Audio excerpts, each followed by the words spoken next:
안녕하세요. 오늘도 서연살롱을 찾아주셔서 감사합니다. 인천에 살고 있는 30대 주부예요. 남녀가 만나 부부가 되기까지는 만겁의 시간이 필요하대요. 천지가 개벽하고 다음 개벽까지 걸리는 시간이 한 겁이니 엄청난 시간의 인연이 필요하단 얘기죠. 그런데 그 귀한 인연을 고작 돈 몇 푼에 내팽개친 사람이 있어요. 그것도 40년이나 함께 살아온 아내를 말이죠. 그게 누구냐고요? 바로 제 시아버지예요. 남편 손을 잡고 처음 시댁에 인사를 드리러 가던 날, 남편이 그러더군요. 우리 아버지가 좀 유별나셔. 가급적이면 우리 집에서는 화장실은 안 가는 게 좋을 거야. 자기가 보면 좀 놀랄 테니까. 안 그래도 떨려서 정신이 없던 터라 그땐 한 귀로 듣고 흘렸어요. 그런데 긴장을 해서 그런가 시댁에 도착하고 얼마 안 돼 소변이 마렵지 뭐예요. 그래서 화장실에 들어갔는데 글쎄 누가 소변을 보고 변기 물을 안 내린 거예요. 그래서 물을 내렸는데 그때 화장실 문을 벌컥 열고서는 시아버지께서 들어오시는 거예요. 그러고는 다짜고짜 화를 내시는데 너 지금 뭐 하는 짓이냐? 누가 마음대로 변기 물을 내리래? 아직 한 번밖에 사용 안 했는데 이렇게 절약정신이 없어서야 널 어떻게 내 집 며느리로 들이겠냐? 하나를 보면 열을 한다고? 변기물도 귀하게 여길 줄 모르는 애가 뭔들 아끼고 살겠어. 수철이 너 얘 교육을 제대로 시켜 데려오든지 아니면 제대로 된 여자로 다시 찾아서 오도록 해. 그날 저는 시댁 소파에 엉덩이 한번 붙여보지도 못하고 그대로 집에서 쫓겨났어요. 황당하고 어이가 없었죠. 자기야, 대체 내가 뭘 잘못한 거야? 난 그저 누가 볼일을 보고 변기물을 안 내렸길래 물 내린 것밖에 없어. 이게 그렇게 혼날 일이야? 자기 잘못 아닌 거 잘 알아. 그래서 내가 미리 말했잖아. 우리 집에선 화장실 들어가지 말라고. 내 입으로 말하기 부끄러운데 사실 우리 집에선 소변은 3번 두고 나서야 물을 내릴 수 있거든. 그게 아버지가 정한 우리 집 규칙이야. 어릴 때부터 그렇게 배우고 자라서 난 다른 집도 그러는 줄 알았는데 중학생 때 친구 집에 놀러가 보니까 우리 집만 그런 거였더라고. 그래도 어떡하겠어. 아버지 뜻인데. 그래서 말인데 우리 집에 갈 때는 자기가 조심 좀 해줄래? 절약이 몸에 밴 분이라 예민하시거든. 남편한테 그 얘기를 듣고 얼마나 기가 막혔는지 몰라요. 그날 집에 가서 엄마한테 그 얘기를 했더니 엄마 반응도 비슷했어요. 아유 더러워. 남이 싼 오줌물에 볼일보다 튀면 어쩌려고. TV에서 그런 사람들이 있다는 얘긴 들었지만 실제로는 처음이다 얘. 찝찝해서 볼일이나 제대로 보겠니? 솔직히 충격적이긴 했지만 그래도 이런 일로 파혼까지 생각했던 건 아니었어요. 그냥 그 집 가풍이겠거니 하고 참아 넘기기로 했죠. 그런데 시댁에서 지켜야 할 게 이게 다가 아니더라고요. 화장실에서 대변을 본 후 휴지는 딱 3칸만 써야 하고 세수하고 난 물은 모아두었다가 걸레를 빨고요. 밥은 밥, 국, 김치에 메인 메뉴 한 가지만 상에 올릴 수 있어요. 찌개를 끓이는 날엔 국을 빼야 하고요.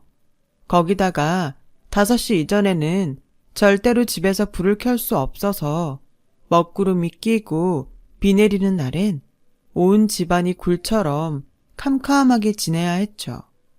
히트는 옷이나 신발을 살 때도 아버님 허락을 받아야 한다는 거예요. 허락을 받았다고 바로 살 수 있는 게 아니라 아버님이 동네의 헌옷 수거함을 돌아보시고 마땅한 게 없으면 직접 할인 매장에 동행해서 구입한대요. 그 밖에도 정말 많은데 그걸 다 적자면 날 살 것 같아서 이쯤 할게요. 암튼 결혼식 날까지 아버님의 짠돌이 기질로 인해 민망한 상황이 여러 번 연출됐어요. 예식장 예약하는 데까지 따라오셔선 식대가 비싸다며 직접 음식을 해오시겠다고 난리를 치셨고 안 된다고 하니까 음식 종류를 줄이고 가격을 낮춰달라고 딜을 하셨어요. 그리고 예식 당일 아버님은 패백도 안 받으시고 식당에 지켜서선 혹여 음식을 빼돌리지 않나 살피셨죠. 음식 주문은 또 얼마나 야박하게 하셨는지 중간에 음식이 동이 나서 저희 쪽 음식을 가져다 쓰셨어요.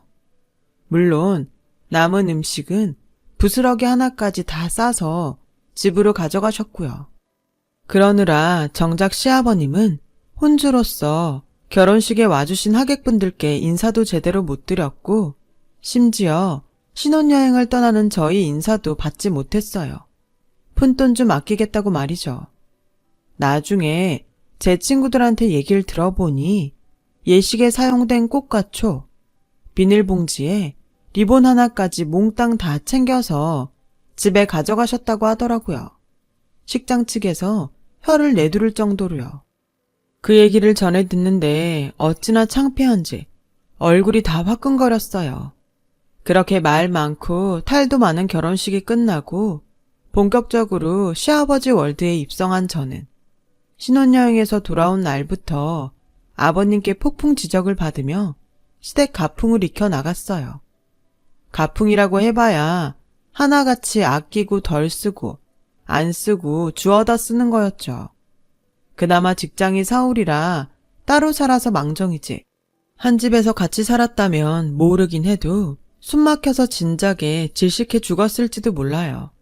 시집 온 지 2년밖에 안 된 제가 이럴 정도인데 아버님과 40년을 같이 살아온 시어머니는 오죽하겠어요. 아마 모르긴 해도 4호 화장을 하면 몸에서 사리가 나오지 않을까 싶네요. 그런데 문제는 평생을 그런 아버지 밑에서 자란 남편도 집에서 아버님과 비슷한 모습을 보인다는 거예요. 화장실 물 안 내리는 건 기본이고 퇴근길에 뭘 자꾸 주워오는데 사람 미치겠다니까요. 처음엔 탁상 시계나 화분 같은 작은 것들을 주워오더니 글쎄 한 번은 사단 서랍장을 주워왔지 뭐예요. 자기야, 그런 걸 뭐하러 들고 와? 우리 집이 고물상인 줄 알아? 완전 멀쩡한데 누가 버렸더라고. 돈 주고 사려면 10만 원은 줘야 할 텐데 아깝잖아. 시트지만 붙이면 앞으로 10년은 너끈히 쓸 수 있을 거야. 남편은 제 타박에도 불구하고 기어이 시트지를 사다가 리폼을 했어요. 하지만 정작 둘 자리가 없어서 결국 베란다에 내어놓게 되었죠. 남편과 오붓하게 커피를 마시려고 홈카페로 꾸몄던 베란다에 커다란 서랍장이 떡하니 놓이니 의자 놓을 자리 하나 안 남더라고요. 어찌나 열이 받던지 저는 그 일로 남편이랑 3일 내내 싸웠어요. 그리곤 문제의 그 서랍장은 얼마 뒤 저희 집에 들리셨던 아버님이 보시곤 시댁으로 가지고 가셨어요. 부전자전이라고 서랍장을 보자마자 아버님이 이러시는 거 있죠. 완전 새 거네. 잘했다 내 아들. 그 모습을 보니 덜컥 겁이 났어요. 이렇게 살다가 나도 40년 뒤엔 지금의 어머님처럼 살게 되지는 않을까 걱정이 돼서요. 그래서 남편한테 그 얘기를 했더니 우리 엄마 사는 게 어때서? 우리 아빠가 돈을 못 벌어오기래 자식인 내가 속을 썩이기를 해? 세상에서 제일 속 편한 사람이 바로 우리 엄마인데 무슨 소리야? 이렇게 여자를 모르더라고요. 말이 났으니 말이지 저희 시어머니는 밖에 나갈 때 입으로 하나 변변한 게 없어요. 20년도 더 된 구닥다리 옷에 아버님이 어디서 주워온 핸드백, 수차례 가격이 다운된 할인 매장 2월 상품 구두 하나가 고작이거든요. 그 모습이 짠해서 제가 시집 올 때 백화점에 들러 어머님 옷이랑 구두를 사드렸는데 가격표를 본 아버님이 화를 내시며 기어이 백화점에 가서 환불을 받아오셨더라고요. 얘 아가, 네 카드로 결제를 해서 카드 취소로밖에 환불이 안 된다고 그러더라. 그래서 말인데 어차피 네가 네 CM이 쓰라고 사준 거니 그 가격만큼 네가 현금으로 줬으면 좋겠구나. 네 CM이한테 줘봐야 돈 쓸 줄도 모르는 사람이니까 그냥 나한테 다오. 결국 아버님은 제가 어머님께 사드린 옷이며 구두까지 몽땅 현금화해서 당신 지갑에 챙겨 넣으셨어요. 그리고는 어머님께 한 소리를 하셨죠. 옆편 내가 돈 무서운 줄 모르고 어디 수십만 원 하는 옷이며 구두를 덥석덥석 받았을 생각을 해? 제발 정신 좀 차리고 살아. 자기 분수를 알아야지 원. 어머님은 선물도 뺏기고 아버님한테 싫은 소리까지 들으셔야 했어요. 제가 괜히 선물은 해가지고 어머님만 힘들게 만든 것 같아 죄송하더라고요. 그래서 아버님 몰래 30만 원을 봉투에 담아 어머님께 드렸어요. 아니다. 네가 마음 써준 것만도 고마운데 무슨 돈까지 주니? 그러지 마라. 안 그래도 돼. 네 마음만 고맙게 받을게. 결국 어머님은 한사코 거절하셨죠. 그날 이후 저는 어머님께 선물도 마음 편히 해드릴 수가 없었어요. 같은 여자로서 어머님이 가엾기도 하고 한편으론 왜 저러고 사실까 한심하다는 생각도 들었어요. 그래서 더더욱 저는 저렇게 살지 말아야겠다 다짐을 하게 됐죠. 그러기 위해선 남편 버릇부터 고쳐야 했어요. 나중에 아버님처럼 안 되게 애초에 길들여야 하니까요. 난 어머님처럼 살지 않을 거야. 그러니까 당신이 아버님처럼 살려는 마음이 있다면 일찌감치 버려.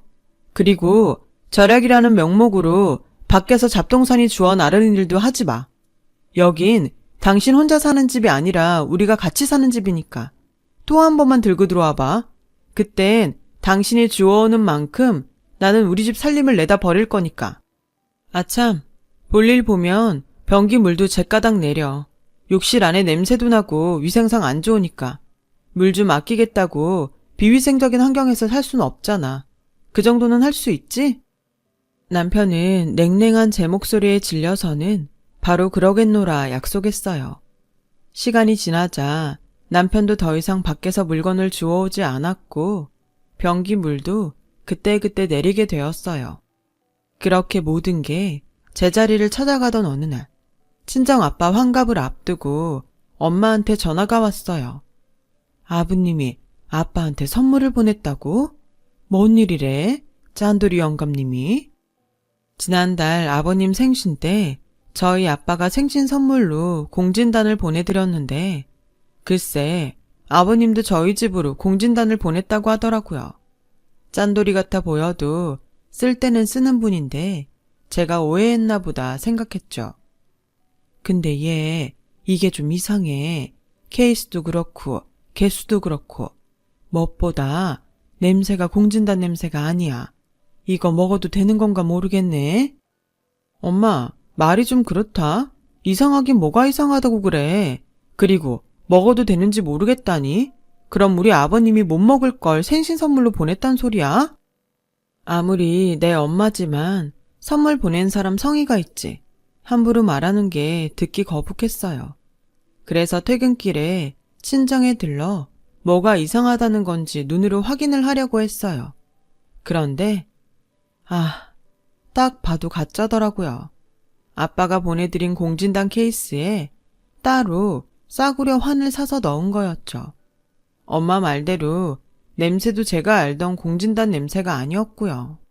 그래서 단골 한의원에 가지고 가서 환의 정체를 물어봤더니 글쎄 이거 풍물시장 앞에서 파는 싸구려 가짜 청심환이네요. 이런 거 함부로 드시면 안 돼요. 사장님은 간이 안 좋으셔서 이런 거 잘못 드시면 정말 큰일 납니다. 한의사한테 그 말을 듣는데 어찌나 화가 나던지 눈물이 다 나더라고요. 다른 건 몰라도 어떻게 약을 성분도 모르는 길거리표로 사서 공진단으로 속여서 보낼 수가 있는 건지 도저히 이해가 안 갔어요. 다른 사람도 아니고 사돈한테요. 저는 아버님이 보낸 약을 챙겨 들고 그 길로 시댁으로 달려갔어요. 저를 보자 아버님은 목에 잔뜩 힘을 주시고는 그러시더군요. 아버님이 공진단은 잘 받으셨다니? 내가 큰 돈 써서 보내드린 거니까 거르지 말고 잘 드시라고 해라. 지금 공진단이라고 하셨어요? 언제 아버님이 저희 친정에 공진단을 보내셨어요? 그런 건 안 왔던데요? 대신 가짜 청심환은 왔더라고요. 공진단 케이스에 담겨서요. 큰 돈 쓰셨다니까 차마 버릴 순 없고 이거 아버님 다 드세요. 저희 아빠는 간이 안 좋으셔서 이런 가짜 화는 먹으면 안 되거든요. 저는 아버님이 보냈던 화를 케이스 채로 아버님한테 내밀었어요. 그랬더니 버럭 소리를 치시더라고요. 공진단이나 청심환이나 먹으면 다 똥으로 나오는 거 아니냐. 삼시세끼 잘 먹으면 그게 보약이지. 얼마나 오래 살겠다고 약 타령이야. 싫으면 관둬라. 내가 다 먹으마. 기껏 생각해서 2만 원이나 들여 사서 보냈더니 별소리를 다 듣겠네. 네 아버지가 보낸 거랑 이거랑 뭐가 달라? 박스만 없을 뿐이지. 다 거기서 거기야. 사람이 절약할 줄을 알아야지. 허세만 가득해선. 아버님, 입은 삐뚤어져도 말은 바로 하셔야죠. 절약이요? 아버님은 절약을 하는 게 아니라 궁상을 떠시는 거예요. 애초에 절약이 목적이었다면 공진단 케이스에 가짜 약을 넣어 보내진 않았을 거예요. 그저 돈 안 들이고도 들인 척 생생을 내고 싶었던 거 아닌가요? 그게 바로 아버님이 말한 허세예요. 저희 친정 부모님은 돈 아까운 줄 몰라서 그 비싼 공진단을 아버님한테 선물했는 줄 아세요? 당신도 비싸서 못 드시는 거 내 자식 잘 봐달라고 보내신 거라고요. 그런 마음을 어떻게 허세라고 말씀하실 수 있어요? 아버님도 자식 키우는 입장이시면서 어떻게 그럴 수가 있냐고요. 말로는 매번 절약절약 하시는데요. 그러시면서 아버님이 받을 때는 왜 아무 말씀 없으세요? 남한테 기백짜리 받을 땐 절약 생각 안 나시고 주머니에서 돈 2만 원 나갈 땐 절약 정신이 솟아나나요? 세상에 그런 이중적인 절약 정신이 어딨어요? 그저 욕심이지. 앞으로는 저도요, 아버님이 하시는 만큼만 해드릴게요. 저도 이 집 식구인데 절약해야죠. 그러니 서운하단 말씀하지 마세요. 저는 쌩하니 시댁을 나왔어요. 차라리 미안하다고 하셨다면 이렇게 화가 나지는 않았을 거예요. 그런데도 끝까지 궤변을 늘어놓곤 당신이 옳다고 우기시니 저도 이해할 마음이 안 생기더라고요. 그날 이후 시댁 발길이 뜸해졌고 명절 때도 잠시 들러 식사만 같이 하고는 바로 돌아오곤 했어요. 한 1년쯤 지났을까요? 설이라 시댁에 들렀는데 어머님 안색이 안 좋아 보이더라고요. 그래서 어디 안 좋으시냐고 물었더니 그때 방에서 아버님이 나오셔선 대뜸 그러시더라고요. 암이란다. 지난주에 병원에 다녀와선 저러고 죽을 상을 하고 있지 뭐냐. 이 집안 꼴을 봐라. 지 몸 아프다고 집안 청소도 안 하고 방구석에 처박혀선 꼼짝을 안 해. 남들은 더한 병에 걸렸어도 식구들 먹여 살린다고 밖에서 일도 하고 멀쩡히 살림도 산다는데 니 애미는 암이란 소리 듣자마자 저러고 손 놓곤 유난을 떨더라니까. 아, 얼굴 안 펴. 지금 울고 싶은 사람이 누군데 그래. 병원비 몇약값이며 방사선 치료 들어가면 이래저래 돈 깨지는 건 불보듯 뻔한데 생돈 나갈 생각에? 내가 잠도 안 와. 근데 뭘 잘했다고 그래. 돈 한 푼 벌지도 못하는 게 어떻게 돈 쓰는 재주는 타고났는지 원. 그나마 하던 집안일도 못한다니 저걸 어디다 써먹어? 아무짝에도 쓸모없는 여편네 같으니라고? 에잇! 단돈 100원이라도 쳐준다면 당장 내다 팔고 싶은 심정이구만. 아버님, 말씀 함부로 하지 마세요. 사람이 아프다는데 그런 말이 나와요? 어떻게든 치료해서 회복시킬 생각은 않고 쓸모가 없다니요. 어머님이요. 아버님 아내예요. 말이 났으니 말이지. 네 시애미가 인물이 있길 하냐 배운 게 있길 하냐. 하다못해 남들 다 있는 친정도 없이 천의 고아나 마찬가지인걸. 이날 이때까지 내가 먹이고 입히고 살았다. 그때 수철이만 배지 않았으면 내가 미쳤다고 네 시애미랑 결혼했겠냐? 근데 뭐? 암? 은혜는 못 갚을 망정 몹쓸 병까지 걸려서 돈 까먹게 생겼는데 내가 복장이 안 터지냐? 잔말 필요 없다. 그렇게 네 시애미가 불쌍하면 네가 데려가서 살아라. 엄연히 며느리도 자식인데 못할 게 뭐냐? 데려가서 살아. 난 필요 없다. 아버님은 암 걸린 아내를 위로하지는 못할 망정 쓸데없는데 돈 들어가게 생겼다고 타박만 하셨어요. 남도 그렇게는 안 할 거예요. 도무지 인간미라곤 찾아볼 수도 없더라고요. 그때였어요. 주방에서 쌀을 씻고 있던 어머님이 나오셔선 아버님 얼굴에 쌀바가지를 집어 던지셨어요. 그래, 내 발로 이 집에서 나가주마. 똥물에 튀겨 죽어도 시원찮을 인간아. 이날 이때까지 너 같은 걸 남편이라고 믿고 산 내가 미친년이지. 길에서 빌어먹고 살아도 네 놈 집에서 사는 것보다 마음 편할 거다. 40년을 네 마누라로 산 나를 이렇게 헌시짝 버리듯 한 놈 나도 싫어. 암 진단받고 병원문 나서는데 뭐가 제일 서글펐는지 알아? 병 걸려 죽을지 모른다는 것보다 너 만나서 내 인생 허비한 게 그게 제일 서글펐어. 부모 없이 자라 친척집에 빌붙어 살던 내 처지가 싫어서 내 한 몸 힘들어도 번듯한 가정 꾸리고 살겠다고 이날 이때까지 찍소리 안 하고 산 내가 가엾고 불쌍해서 그래서 서글펐다고. 근데 이젠 나도 싫어. 너라는 인간하고는 더는 못 살겠어. 남들 손가락질 받으면서 궁상 떨고 사는 것도 지겹고 되먹지 않은 네 형제들한테 무시당하는 것도 싫고 무엇보다 역겨운 네 쌍판떼기 보고 사는 게 제일 징글징글해서 싫어. 그러니 평생 벽에 똥칠할 때까지 궁상 떨면서 네 혼자 살아. 툭하면 내가 놀고 먹었다고 하는데 TV에서 들으니 가사노동도 엄연히 노동으로 인정한다더라. 그뿐이야? 너랑 네 형제들이 떠넘긴 치매 걸린 네 부모도 내가 다 모시지 않았니? 어디 돈 한 푼 주고 부렸어? 데리고 사는 걸 감사하라며 오히려 큰 소리 치고 부렸지. 나 그 돈 다 위자료로 받을 거야. 이날 이때까지 네가 나한테 퍼부은 폭언이랑 인격 모독 그거 다 돈으로 받아낼 테니까 각오해. 누구 맘대로 위자료를 달래. 그동안 네가 입고 먹고 산 집이 다 누구 건데. 어디서 주워들은 건 있는 모양인데 어림없어. 나갈 거면 네 몸만 조용히 들고 나가. 내 돈으로 산 건 실오라게 하나도 가지고 나갈 생각 말고. 세상 천지에 너 같은 걸 받아줄 사람이 어딨다고 까불어 건방지게. 왜 없어요? 어머님 저희가 모시고 살면 돼요. 안 그래요 어머님? 그리고 그동안 아버님이 어머님 옷을 사준 적은 있으세요? 다 헌옷 수거하면서 주워다 입히셨지. 제가 사드린 옷도 환불해서 아버님이 챙기셨죠? 정확히 47만 원이었으니까 그 돈만큼 물건으로 챙겨 나갈게요. 이의 없으시죠? 저는 어머님 방에 들어가 가방에 어머님 짐을 챙겼어요. 말이 짐이지 사실 챙길 것도 얼마 없더라고요. 40년간을 살아온 집에서 어머님 짐은 고작 20리터 캐리어 그 분량뿐이었거든요. 제가 어머님을 모시고 나올 때까지 아버님은 눈을 부릅뜨고 뭐 더 들고 나가는 거 없나 살피셨어요. 그 눈빛이 어찌나 고약하던지 정말 상종도 하고 싶지 않을 정도였죠. 그렇게 어머님은 40년간의 회한의 결혼 생활을 마치고 저희와 함께 살게 되셨어요. 저희 집으로 향하는 차 안에서 어머님은 한참을 우셨어요.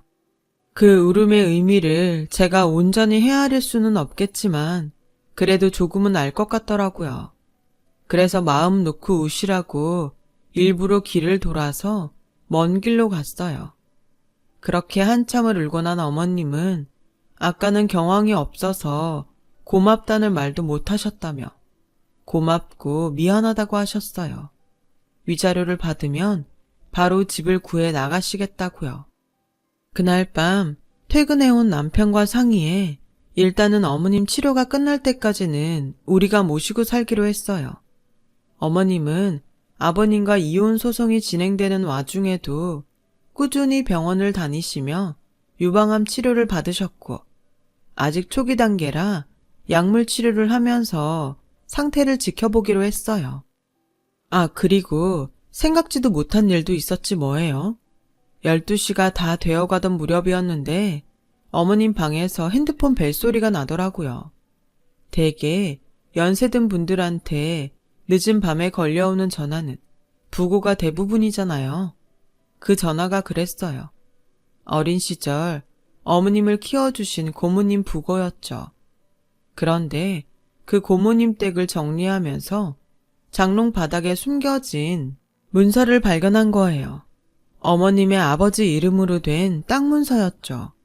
고모님이 일부러 감춘 건지 잃어버린 건지 알 길이 없지만 결국 제 주인을 찾아가게 된 거죠. 시골 땅이라 돈은 얼마 되지 않아서 어머님은 그곳에 집을 짓고 살겠다고 하셨어요. 아버님한테 받은 위자료로 집을 짓고 텃밭을 가꾸며 사신다고요. 아무래도 서울보다는 공기 좋은 시골이 살기 좋으시겠다네요. 그리고 그동안 저희와 인연을 끊고 살던 구두쇠 시아버지는 그동안 모아둔 돈을 오피스텔 분양권에 투자했다가 사기꾼들한테 몽땅 털려서 알거지가 됐어요. 그렇게 돈돈하면서 궁상을 떨고 모은 돈을 사기꾼 입에 한 입에 털어 넣으신 거죠. 안 됐지만 어쩌겠어요. 다 자업자득인걸. 그동안 사람들한테 어찌나 인심을 잃고 살았는지 그 소문이 들리자 다들 아버님과 손절을 했다더군요. 뒤늦게 어머님을 찾아와 위자료를 돌려달라고 떼를 쓰셨는데 어머님이 걸레밥물을 끼얹으며 욕설을 퍼붓고 쫓아내셨어요.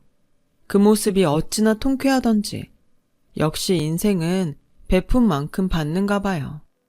절약도 좋고 검소함도 좋지만 남에게 베푸는 우리 마음만큼은 부자였으면 좋겠습니다.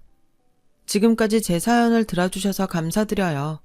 들어주신 여러분도 부자 되시고 항상 건강 챙기세요. 여러분, 사연 댓글에 응원과 현명한 조언 부탁드려요. 좋아요와 구독은 저에게 큰 힘이 됩니다. 오늘도 좋은 일 가득하세요.